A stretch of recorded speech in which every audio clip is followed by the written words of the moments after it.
भारतीय संस्कृति में यज्ञ, योग एवं आयुर्वेद जैसी अमूल्य विद्याएं हैं, जिसका मूल है वेद। इतिहास की ओर दृष्टि डालें तो भगवान राम, भगवान कृष्ण से लेकर राजा महाराजाओं, ग्रामवासियों व अरण्यवासी ऋषियों की कुटियों तक नित्य व नैमित्तिक यज्ञों का प्रचलन देखने को मिलता है। मेरी लड़की दिव्या, उसको जो 7 महीना कोमा में थी, उसका ब्रेन का ऑपरेशन हुआ था। वो इंजीनियरिंग के 3rd ईयर में थी। अचानक उसको चक्कर चालू हो गया, सिर दुखने लगा, तो हम लोग नॉर्मल डॉक्टर के पास लेके गए। उन्होंने उसका ट्रीटमेंट किया तो भी उसको कुछ ठीक नहीं लगा था। ऐसा करके हम 5 दिन नॉर्मल डॉक्टर के पास दिखाया। उसके बाद डॉक्टर का सलाह लेके हम लोग उसको बड़े डॉक्टर के पास लेके गए, कोहिनूर जैसे बड़े दवाखाने में। उन्होंने बताया कि उसका पूरा बॉडी चेकअप करना पड़ेगा। उसका बॉडी चेकअप पूरा 3 दिन चल रहा था। उसमें से हमें मालूम पड़ा कि उसको ब्रेन ट्यूमर हुआ है। डॉक्टर ने हमें जवाब दिया बस ऑपरेशन ही इसका इलाज है। फैमिली से मिलके बातचीत करके ऑपरेशन का निर्णय ले लिया। ऑपरेशन के बाद डॉक्टर लोगों ने हमें बताया कि ये बहुत क्रिटिकल ऑपरेशन है। 4 महीने अपने लड़की को रखा। डॉक्टर रोज यही जवाब देते थे, लाखों में ऐसा एक ही पेशेंट रहता है जिसके ऊपर ऐसा काल आता है। बस यही जवाब देके डॉक्टर हट जाते थे। ऐसे ही नली के साथ हम लोग उसको घर पे लेके आए।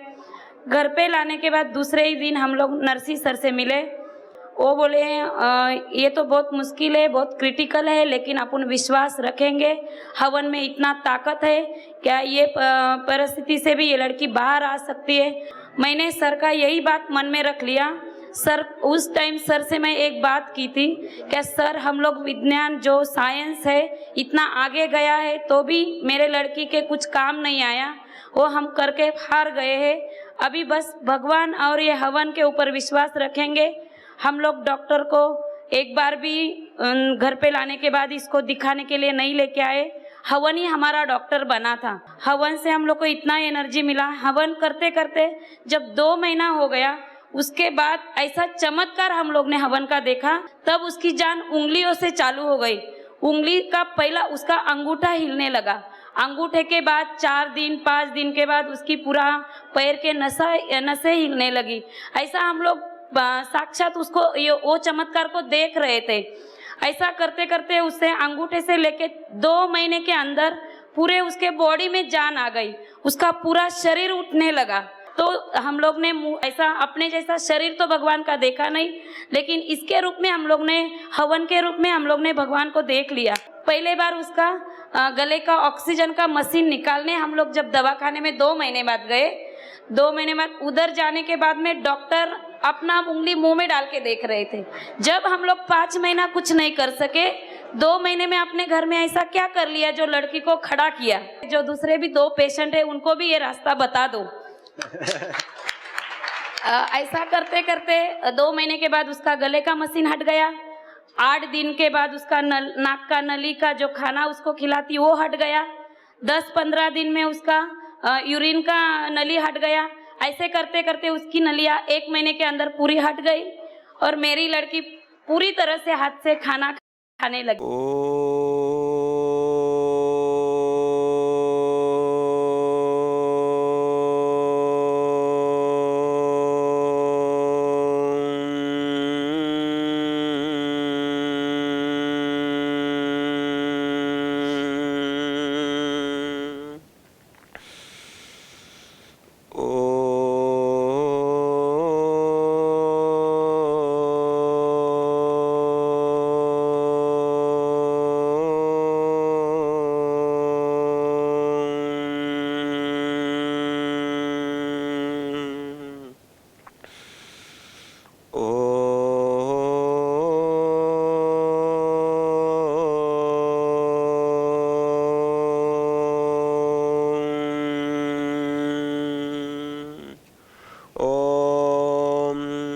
विश्वानि देव सवितर्दुरितानि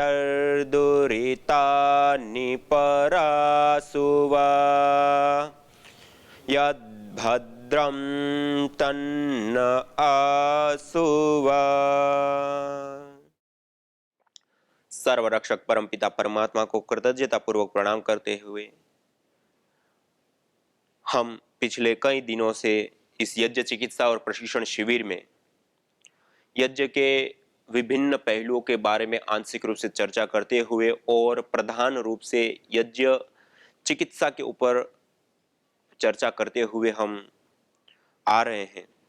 और उसमें विशेष करके हमने देखा था कि यज्ञ को करने से, हवन को करने से किस किस प्रकार से हमारे तन के ऊपर, हमारे शरीर के ऊपर उन ऊर्जाओं का, उन गैसों का, यज्ञीय पार्टिकल्स का प्रभाव होता है और उससे कैसे कैसे हमें स्वास्थ्य प्राप्त होता है। उसके कुछ महत्वपूर्ण जो बिंदु थे या महत्वपूर्ण जो बिंदु हैं, उन बिंदुओं को लेकर के हम चर्चा कर रहे थे और आपके सामने रखा था कि आहार के माध्यम से हमारी चिकित्सा होती है, सुगंध के माध्यम से हमारी चिकित्सा होती है, एंटीसेप्टिक होने के कारण बैक्टीरिया, वायरस आदि से बचाव होकर के या हो गए हैं तो उसको मार करके हमारी चिकित्सा होती है। गैस जो हमें श्वास माध्यम से लेते हैं, उन गैसों के अंदर शोधन, उस गैसों के अंदर संतुलन होकर के भी हमारी चिकित्सा होती है। मंत्र या भावना जो हम बनाते हैं, उन मंत्र और भावनाओं के माध्यम से हमारी चिकित्सा होती है। जो यज्ञ करते हैं उससे निकलने वाली जो रश्मियां हैं, जो उष्मा है, उस रश्मियों के, उन उष्मा का हमारे शरीर के ऊपर प्रभाव पड़ने से उससे भी हमारी चिकित्सा होती है। वायुमंडल के अंदर धनायन और ऋणायन कण, जैसे बताया कि ऋणायन कण बढ़ जाते हैं और उसके कारण से भी ब्लड सीरोटिन कम होना, इससे भी हमारी चिकित्सा होती है। और जब विखंडन होता है तो सूक्ष्म ऊर्जाओं का निर्माण होता है। वह सूक्ष्म ऊर्जा से व्याप्त जो हमारा घर है, जो स्थान है, जिस स्थान पर प्रतिदिन यज्ञ होता है, उसको वेदों ने भी कहा होत्रि सदनम हरितम हिरण्ययम। यह स्थान ऐसा दिव्य हो जाता है, वहां देवी शक्तियों का वास होने लगता है। उस दिव्य वायुमंडल में रहने से स्वाभाविक रूप से हमारे तन के ऊपर, हमारे मन के ऊपर पॉजिटिव इफेक्ट, पॉजिटिव प्रभाव पड़ने लगता है। और आप सभी लोगों ने कई सारे कल के कुछ महत्वपूर्ण अनुभवों से भी आपने देखा, जो उसमें बहन दिव्या जी का उदाहरण हो या उनकी चाचा की बेटी छोटी सी, जो बिल्कुल ही छोटी उम्र में ही, बचपन में ही, जो एक मंगोल अवस्था जिसको कहते हैं या मंद बुद्धि कहते हैं, अपने माता पिता को बच्चे नहीं पहचान पाते, ना खेलना, ना कूदना, ना हिलना। ऐसे केस भी ठीक होते हुए आपने देखे। कोमा वाला केस जो दिव्या जी का था, वो तो आपने, मतलब एक बहुत बड़ा आश्चर्य है कि ये कैसे ऐसी घटना घट जाती है, वो भी आपने देखा। इससे अतिरिक्त जो तालू में कैंसर विशेष हो गया था भाई को, और उन्होंने इस कोरोना काल के अंदर अपने ही घर पे यज्ञ को अपना करके किस प्रकार से उस कैंसर से उन्होंने मुक्ति पा ली। इससे लेकर के लंग्स फाइब्रोसिस से लेकर के और भी जो अलग अलग प्रकार की जो बीमारियां था, उनका आपने प्रत्यक्ष रूप से उनके ही मुख से आपने उनके अनुभव सुने कि यज्ञ चिकित्सा से लंग्स फाइब्रोसिस से लेकर के, तालू का कैंसर से लेकर के, ब्रेन ट्यूमर, पिट्यूटरी ग्लैंड के अंदर जो गांठ, जो कैंसर हो चुका था, उसको ठीक होने से लेकर के, जो बचपन में ही पैदा होते ही जो बिल्कुल मंगोल है, याद शक्ति नहीं है, स्मृति शक्ति नहीं है, कुछ पता नहीं है, मतलब मस्तिष्कीय क्रियाएं सारी बिल्कुल शिथिल अवस्था में है, वो भी ठीक होने से लेकर के, फिर उससे पहले भी हमने कुछ ऐसे महत्वपूर्ण केस आदरणीय भाई सुरेश भाई जी के संपर्क में, उनकी बहन जी का जो गला चौक हो गया था, और पहले बेंगलोर के बड़े बड़े 6 हॉस्पिटलों में पूरा ट्रीटमेंट, पूरा दिखाने के बाद, सब कुछ करने के बाद भी कुछ नहीं हुआ। मुंबई आए, मुंबई के जो बड़े बड़े हॉस्पिटल 6 है, उसमें अर्थात 12 हॉस्पिटलों से गुजरने के बाद भी उसका कोई उपचार नहीं मिला। वह बहन यज्ञ करके ठीक हुई, उसका उदाहरण आपने देखा। उन्हीं की माता जी का उदाहरण, जो डॉक्टर लोगों ने हार्ट की प्रॉब्लम के कारण उनको जो हार्ट अटैक हुआ था, उसके बाद बिल्कुल ही जवाब दे दिया था कि अब हम इसमें कुछ नहीं करते, जब तक जिए तब तक आप इसकी सेवा कर सकते। वह माता जी ठीक होने से लेकर के ऐसे अनेकों अनेकों उदाहरण आज हमारे सामने प्रत्यक्ष रूप से है, और आगे भी हम आपके सामने रखेंगे और आपके सामने प्रस्तुत करेंगे कि ये एक ऐसी दैवीय चिकित्सा पद्धति है कि जहां पर मॉडर्न चिकित्सा पद्धति की सीमाएं खत्म हो जाती हैं, जहां पर मॉडर्न साइंस अपने हाथ खड़ा कर देता है, उन केसों को भी ये आपके सामने प्रत्यक्ष है, आपके सामने उन लोगों ने अपने विचार भी रखा और वीडियो के माध्यम से भी कई सारे लोगों का कैंसर से लेकर के अस्थमा से लेकर अलग अलग बीमारियां जो ठीक हुई उनके भी अनुभव हम आप तक पहुंचाने का प्रयास कर रहे हैं कि ये यज्ञ केवल मात्र कर्मकांड नहीं, कर्मकांड तो है ही है, एक देवीय पूजा का सबसे श्रेष्ठतम उत्तम साधन तो है ही है, प्रकृति के पोषण का सबसे श्रेष्ठतम साधन तो है ही है, लेकिन ये सब होते हुए उनके साथ साथ एक यह सर्वोत्तम श्रेष्ठतम चिकित्सा पद्धति भी है। इसलिए आयुर्वेद आदि ग्रंथों में यज्ञ को देवीय चिकित्सा के अंतर्गत गिना। यह देवीय चिकित्सा है, मानुषी चिकित्सा नहीं, देवीय चिकित्सा है। और इस देवीय चिकित्सा का जो विशिष्ट लाभ है वो हमें प्रत्यक्ष भी मिलता है और अप्रत्यक्ष रूप से भी, दृष्टि भी लाभ होते, अदृष्ट भी लाभ होते, जड़ के ऊपर भी कार्य करता है, चेतन के ऊपर भी कार्य करता है। और कल विशेष रूप से जब आपके सामने बहन दिव्या जी की माता जी जब आपके सामने एक्सपीरियंस रख रही थी और उन्होंने 2 साल में जो उनके परिवार के ऊपर घटना घटी और उसका जो दुखद घटना और उस घटना से जब वो बाहर आए और जब एक स्थिति ऐसी होती है कि पूरा परिवार जो वो कंगाल हो गया, मतलब लाखों रुपए खर्च कर दिए, लुटा दिया घर, लेकिन उस बेटी को नहीं बचा पाए। और बिल्कुल ही एक अंतिम आशा, अंतिम किरण, जब उनके पास यज्ञ करने के लिए भी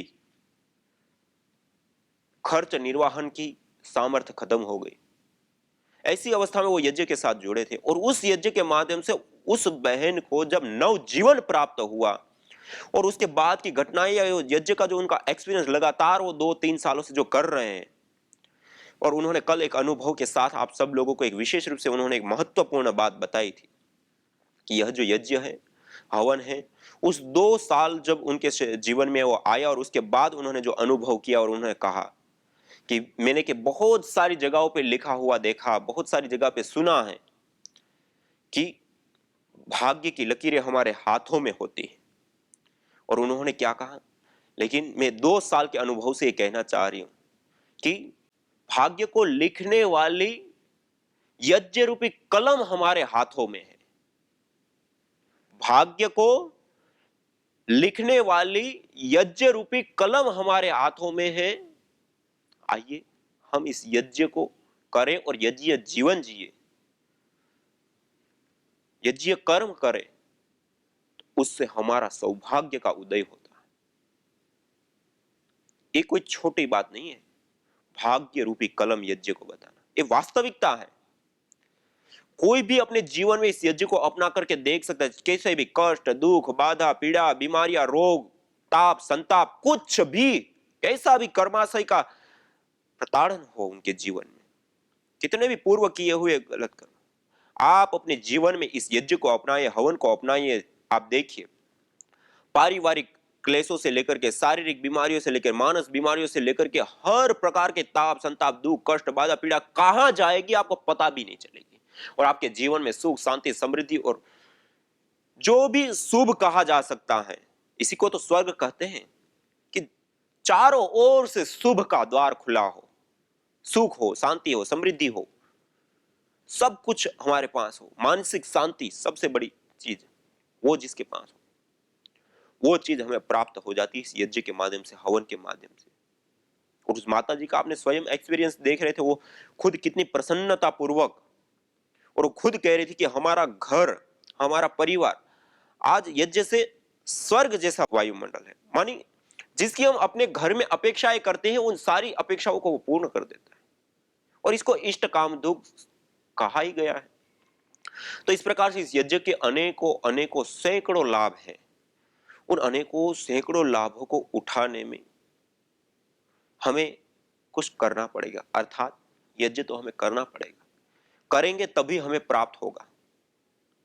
हमारे साथ सामने बना हुआ भोजन है, जब तक हम उस भोजन को करेंगे नहीं, उसको चबाएंगे नहीं, उसको निगलेंगे नहीं, तब तक हमारी भूख नहीं मिट सकती, बेशक वो सामने है। ऐसे ही ईश्वर के द्वारा मानुषी नहीं अपितु दैवीय कर्म हमें दिया गया है, दैवीय कर्म हमें प्राप्त हो चुका है। अपना ही भाग्य को लिखने की कलम हमें हाथ में दे चुका है परमात्मा।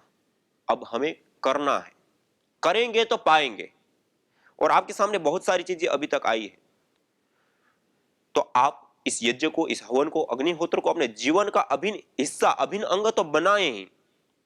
उसके साथ साथ आज आवश्यकता है पूरे समाज में, पूरे संसार में कैंसर से लेकर के अनेकों प्रकार की ऐसी भयावह बीमारियां जिससे पूरा संसार आज प्रताड़ित है। हजारों करोड़ रुपया दवाइयों के नाम पर लूटे जा रहे हैं, खर्च किए जा रहे हैं। उसके बावजूद भी व्यक्ति को जीवन में पीड़ा, दुख, कष्ट, बाधा वैसी की वैसी बनी हुई है। उतना ही नहीं, उसके बावजूद भी वो अपने जान को गंवा रहा है, मौत के मुंह में समा रहा है। आखिर यह चिकित्सा पद्धति हमारा संरक्षण कर रही है या हमें समाप्त करने के लिए आई? इसलिए हमें अपने मूल की ओर लौटना पड़ेगा, हमें अपनी संस्कृति की ओर लौटना पड़ेगा। और हमारी संस्कृति के साथ जुड़ी हुई जो मुकुट मणियां हैं, यज्ञ, योग, आयुर्वेद, वैदिक जीवन शैली, जब तक हम इसको नहीं अपनाएंगे तब तक हमारे जीवन में सुख शांति का सवेरा नहीं होगा। इसलिए आइए हम यज्ञ को अपनाएं, हवन को अपनाएं, अग्निहोत्र को अपनाएं और अपने तन मन प्राण से लेकर के संपूर्ण पर्यावरण के संतुलन का सबसे श्रेष्ठतम साधन इस यज्ञ को करें और कराएं।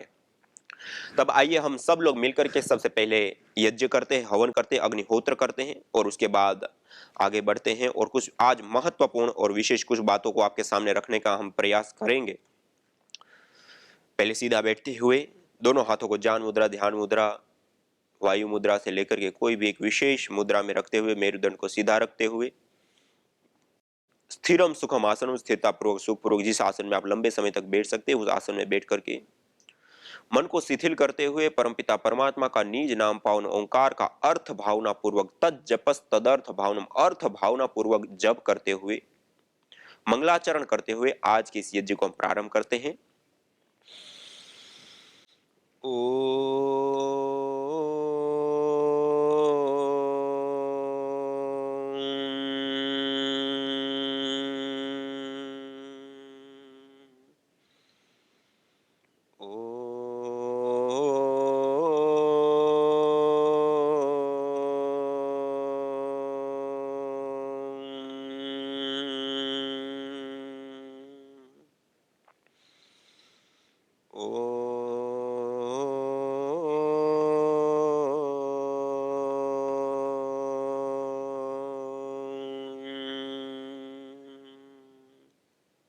इसे 3 बार पावन ओंकार का उच्चारण करते हुए मंगलाचरण करते हैं। उसके बाद आचमन अंग स्पर्श किया है जैसे हम प्रतिदिन करते हैं, इसी प्रकार से दाएं हाथ की अंजलि में जल लेकर के हम आचमन करेंगे।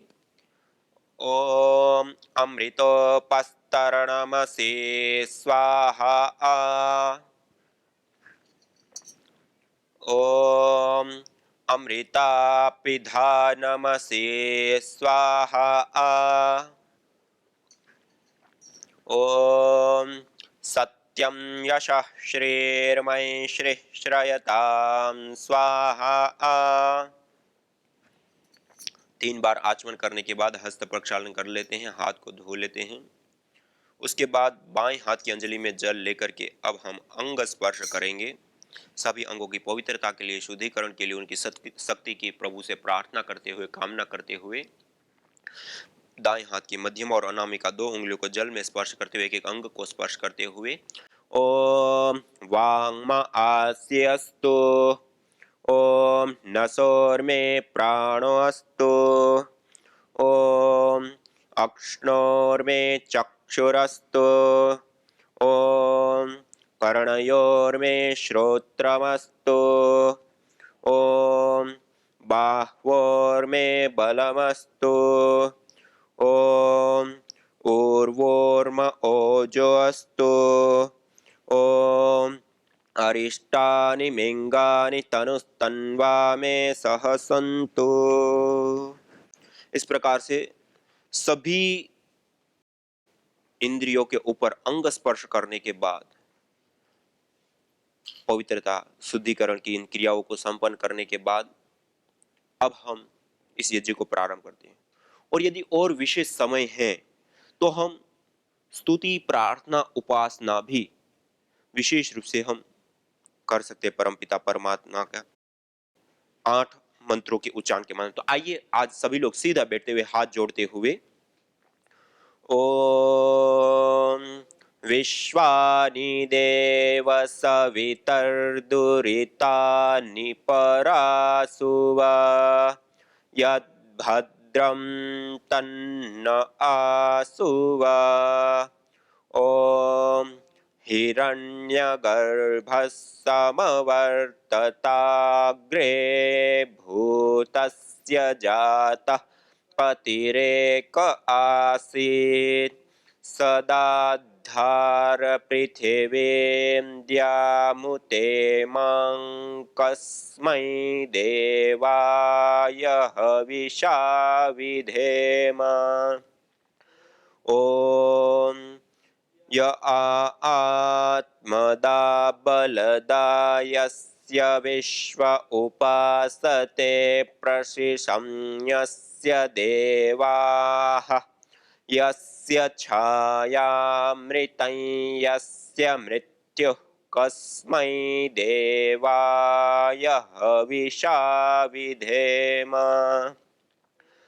ॐ यः प्राणतो निमिषतो महित्वैक इद्राजा जगतो बभूव य ईशे अस्य द्विपदश्चतुष्पदः कस्मै देवाय हविषा विधेम ॐ ये नद्यो रुग्रा पृथिवी च दृढायेन स्वस्तभितं येन नाकः यो अन्तरिक्षे रजसो विमानः कस्मै देवाय हविषा विधेम ॐ प्रजा आपतेन त्वदेतान्यन्यो विश्वा आजातानि परिता बभूव यत्का आमास्ते जुहुमस्तन्नो अस्तु वयं स्यामपतयोरयीणाम् ॐ स नो बन्धुर्जनिता सविधाता धामानि वेद भुवनानि विश्वा यत्र देवा अमृतमानशानास्त्रितीये धामन्नध्येरयन्त ॐ अग्नेनय सुपथाराये अस्मान् विश्वानि देववयुनानि विद्वान् यो योध्यस्मज्जुहुराणमेनो भूयिष्ठान्ते नम उक्तिं विधेम एतेश्वरस्तु ते प्रार्थनोपासना। हम केवल यज्ञ में औषधियाँ जो डालते हैं वही आत्मसात कराते हैं श्वास के द्वारा, प्राणायाम के द्वारा। और यह है उसके बाद में उसका जो रिजल्ट आया, घर में ही मेरी माता जी हैं, वो इस समय 90 साल की हैं, उनकी फाइल है। 2013 में स्वामी जी नेफ्रोलॉजिस्ट की लिस्ट है और इनका क्रेटिनाइन बढ़ गया 7.60 हो गया और डॉक्टर ने नेफ्रोलॉजिस्ट बुला लिया और अम्मा हमारी बिरजू मूर्छित जैसी हो गई, मम्मा है, बोल दिया कि अब किडनी जो है इनकी फेल हो गई, अब इनको स्टेंट डालना पड़ेगा। उनको कोई होश नहीं था, बिल्कुल बेहोश। तो वो हमारे पास में डॉक्टर के यहाँ गए, इमरजेंसी बोला कि डॉक्टर साहब इनको दूसरे हॉस्पिटल में शिफ्ट करना पड़ेगा। तो वहाँ पे उसने बोला कि इसमें लाखों रुपए लग सकता है। अम्मा की उम्र हो गई 84-85 चल रही थी। तो हमने डिसाइड किया सभी भाइयों ने, वकील साहब है मेरे छोटे भाई, तो उन्होंने ये कहा कि अभी आप जैसे बोलें वैसे करें। मैंने इनको डिस्चार्ज करो और हम जो है अपने केंद्र पर ही ले जाते हैं। वहाँ पर से हम रात में 12 बजे लेके आए व्हील चेयर पर, और अम्मा को कोई होश नहीं था। हमने 2 टाइम उनके बेड के पास हवन करते थे। अम्मा को निरंतर 15 दिन तक हम ये करते रहे। दोबारा टेस्ट करवाया हमने तो क्रिएटिनिन डाउन हो गया, और फिर 15 दिन के बाद कराया तो 0 आ गया, क्रिएटिनिन 0 इसमें रिपोर्ट में है। तब हमें विश्वास हुआ कि ये बड़ी ज़बरदस्त चीज़ है, ये टॉक्सिन्स को निकालने वाली चीज़ है, और ये विषाणु जो भर जाते हैं शरीर में, ये इसका प्रमाण है। इसलिए पहला मैं प्रमाण इसलिए दे रहा हूँ कि ये मेरा प्रत्यक्ष अनुभव है। तो इस तरह से हमारी अम्मा स्वस्थ हुई, और आपके सामने अब 91 चल रहा है अम्मा का, और अभी हमारे बीच में स्वस्थ हैं। तो ऐसे इस तरह का जो है ये राइट आपके सामने प्रस्तुत है। यज्ञ भारतीय संस्कृति का मूल है। तो आइए हम संकल्प लें, संसार के श्रेष्ठतम कर्म यज्ञ को अपनाएं। पिंड और ब्रह्मांड में संतुलन कायम करने वाले यज्ञ को अपने जीवन का अभिन्न अंग बनाएं एवं प्रकृति मां के प्रति अपने ऋणों को अदा करें। विश्व स्वास्थ्य का एक नारा, यज्ञ से होगा जग उजियारा। भारतीय संस्कृति की अमूल्य विरासत यज्ञ की महिमा को जानने हेतु वैदिक चैनल पर प्रतिदिन प्रातः एवं सायं 11:30 बजे यज्ञ महिमा कार्यक्रम से जुड़ें। विशेष जानकारी हेतु संपर्क करें। मोबाइल 9068565306।